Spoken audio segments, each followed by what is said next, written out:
Xander is 5 months old.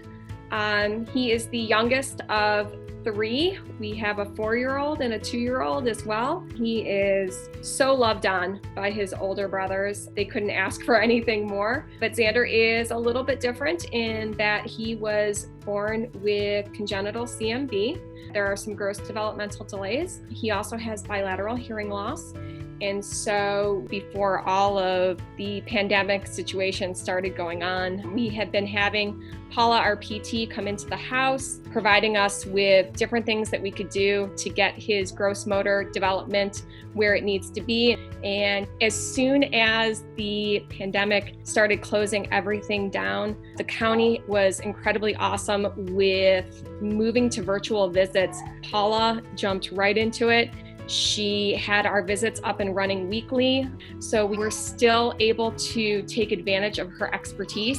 Through the computer, we're able to show her why we're concerned about different things. She's able to watch our technique and give us feedback and pointers about if we should tweak something a little bit. So right now, it's so beneficial to have those services available to us. I took a video to show her the progress that he was making. And so it was great that I could send her a text message with a video to say, hey, this is what he's doing when you're not here. Is there anything that you're seeing that we can talk about when we have our visit? So she's able to actually preview all those videos and everything before we have a virtual visit, and she can give us new things that I never would have thought about, things that we can use every single day just in our normal routine of things. So for example, holding him a certain way when we're feeding him a bottle, or if we're watching a family movie with our older 2 kids, keep doing those stretches and the boys can join in. There's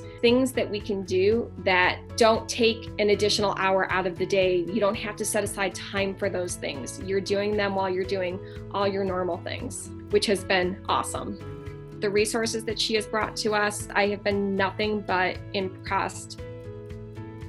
So we don't know when these service restrictions are going to be lifted, but I can't imagine my little one not being able to get services. So right now, any services that can be provided is incredibly welcomed.